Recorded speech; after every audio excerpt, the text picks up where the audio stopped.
नमस्कार विद्यार्थी मित्रों, welcome to our YouTube channel smart education hub. Smart education hub channel में आप सबका हार्दिक स्वागत है। आज के इस टॉपिक में हम लोग सीखने वाले हैं triple C most IMP MCQ part 8। इसमें हमारा पहला सवाल होगा 8 इंच फ्लॉपी की क्षमता कितनी होती है।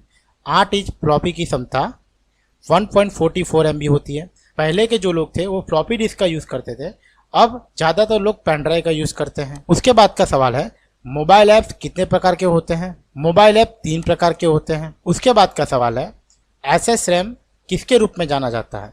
आपको एग्जाम में SSRAM का पूरा नाम पूछ सकते हैं, स्टैटिक रैंडम एक्सेस मेमोरी। ये किसके रूप में जाना जाता है, ये स्पेशल SRAM के रूप में जाना जाता है। उसके बाद का सवाल है MS DOS का विकास कब हुआ था। MS DOS क्या है, एक OS है। OS मतलब ऑपरेटिंग सिस्टम।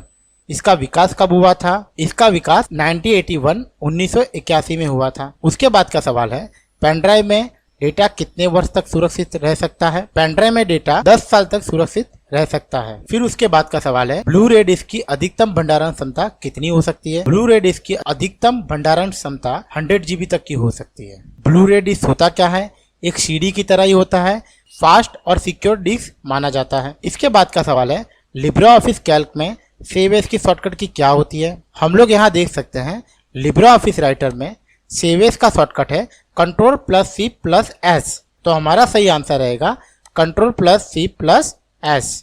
उसके बाद का सवाल है लिब्रे ऑफिस कैल्क में गोल सिंक किस मेनू में मिलता है। लिब्रे ऑफिस कैल्क में गोल सिंक फंक्शन टूल्स मेनू मिलता है।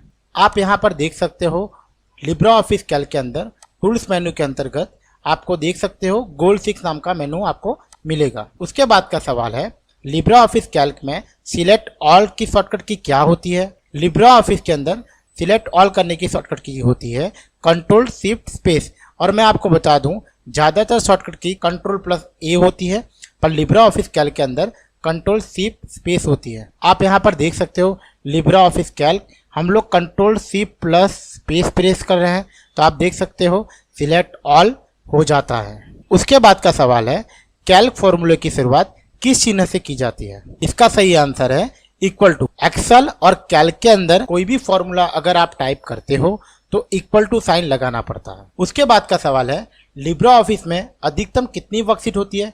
लिब्रे ऑफिस के अंदर 10,000 तक की वर्कशीट होती है, मतलब 10,000 इसका राइट आंसर होगा। उसके बाद का सवाल है IMPS की टाइमिंग क्या है।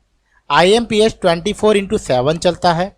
IMPS का पूरा नाम पूछा जा सकता है, इमीडिएट पेमेंट सर्विस। और मैं आपको बता दूं IMPS में 2 लाख मैक्सिमम ट्रांजैक्शन आप कर सकते हो, और ये इंस्टेंट ट्रांसफर का उदाहरण भी है। आपको एग्जाम में पूछा जा सकता है इनमें से इंस्टेंट ट्रांसफर करने का उदाहरण कौन सा है, IMPS।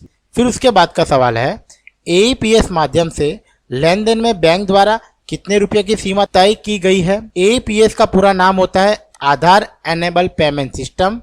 इसके द्वारा आप आधार कार्ड से भी पैसा निकाल सकते हो। AEPS के द्वारा आप महत्तम 50,000 तक का ट्रांजैक्शन कर सकते हो। इसके बाद का सवाल है RTGS के द्वारा ट्रांजैक्शन की मिनिमम लिमिट क्या है। RTGS का पूरा नाम पूछा जा सकता है, रियल टाइम ग्रॉस सेटलमेंट। मैं आपको बता दूं एक चार्ट के अंदर RTGS, NEFT और IMPS, इसके अंदर से कोई भी एक सवाल आप में आ सकता है। जैसे मिनिमम ट्रांसफर वैल्यू NEFT की कितनी होती है, 1 रुपीज, RTGS की 2 लाख और IMPS के अंदर 1 रुपीज। पेमेंट ऑप्शन तीनों के 3 ऑनलाइन होते हैं। मैक्सिमम ट्रांसफर वैल्यू दोनों में नो लिमिट होता है, और मैक्सिमम ट्रांसफर वैल्यू IMPS में 2 लाख तक की होता है। सेटलमेंट टाइम मतलब पैसा कब तक मिल जाता है सामने वाले व्यक्ति को, हाफ अर्ली, रियल टाइम तुरंत के तुरंत, और इसमें भी रियल टाइम आएगा, बट इसके अंदर ट्रांजैक्शन चार्ज रहेंगे IMPS के अंदर, और NEFT के अंदर नहीं रहेंगे। दूसरा एक और चीज बता देता हूँ, IMPS 24/7 plus IMPS bank holiday के दिन भी काम करता है। उसके बाद का सवाल है RTGS के द्वारा 3 लाख का ट्रांजैक्शन करने पर कितने का चार्ज देना पड़ता है। अगर आप RTGS में 3 लाख का ट्रांजैक्शन करते हो तो 25 रुपीज प्लस GST देना पड़ता है। उसके बाद का सवाल है शिक्षा ऋण किसके लिए दिया जाता है। शिक्षा ऋण देश एवं विदेश पढ़ने के लिए भी दिया जाता है, ट्यूशन फीस एवं अन्य खर्चों के लिए भी दिया जाता है, कोर्स पूरा होने के बाद चुकाने के लिए भी दिया जाता है। इसका आंसर रहेगा उपरोक्त सभी। शिक्षा ऋण का मतलब होता है एजुकेशन लोन। उसके बाद का सवाल है पैन संख्या की आवश्यकता कब होती है। पैन का पूरा नाम है परमानेंट अकाउंट नंबर। आपको पूछा जा सकता है अगर आप 50,000 से ज्यादा कैश ट्रांजैक्शन करते हो बैंक के द्वारा तो आपको पैन कार्ड की जरूरत पड़ेगी। उसके बाद का सवाल है क्यूआर कोड का प्रयोग सबसे पहले कहाँ हुआ। क्यूआर कोड का प्रयोग सबसे पहले जापान में हुआ। क्यूआर कोड का पूरा नाम क्या होता है, क्विक रिस्पॉन्स कोड होता है। उसके बाद का सवाल है अधिकतम राशि तक का चेक क्या है। What is the maximum amount of check. अधिकतम राशि तक का चेक का मतलब रहता है कोई सीमा नहीं रहती इसकी, आप चाहो उतना ट्रांजेक्शन चेक के माध्यम से कर सकते हो। The maximum term for term deposit is. मियादी जमा की अधिकतम अवधि क्या होती है। टर्म डिपॉजिट की अधिकतम अवधि क्या होती है, ये भी एक आईएमपी सवाल है। अधिकतम 10 साल के लिए आप कोई भी डिपॉजिट कर सकते हो। उसके बाद का सवाल है क्यूआर कोड कितने प्रकार के होते हैं। क्यूआर कोड 2 प्रकार के होते हैं। उसके बाद का सवाल है एसएमटीपी का इस्तेमाल कहाँ होता है। एसएमटीपी का इस्तेमाल मेल भेजने में होता है। एसएमटीपी का पूरा नाम होता है सिंपल मेल ट्रांसफर प्रोटोकॉल। इसके बाद का सवाल है इस टोपोलॉजी में कौन एक केंद्रीय नियंत्रक या हब है।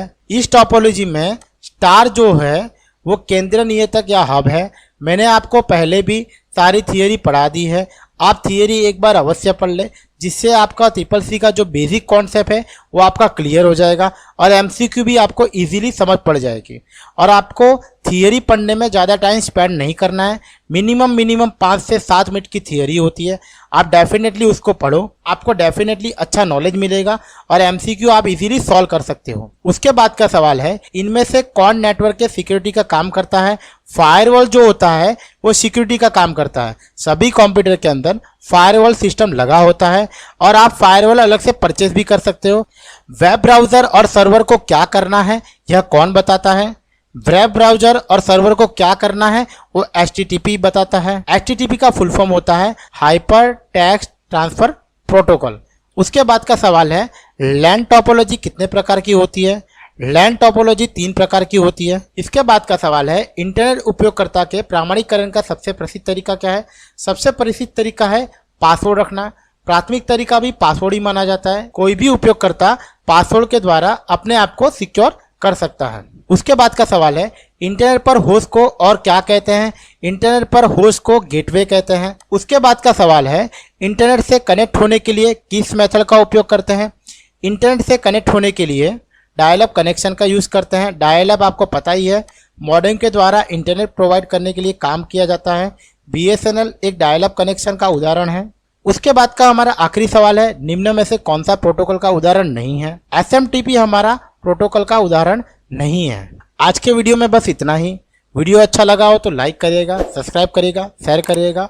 अगर आपका कोई भी सवाल हो तो आप हमको कमेंट बॉक्स में पूछ सकते हो, हम लोग अवश्य से आपका रिप्लाई देंगे। आपको अगर कोई भी डाउट हो तो आप हमसे लाइव चैट कर सकते हो हमारी वेबसाइट में जाके। इसकी PDF की लिंक आपको डिस्क्रिप्शन में मिल जाएगी, आप अवश्य वहां से डाउनलोड कर लेना, फिर इसकी एग्जाम देना। धन्यवाद।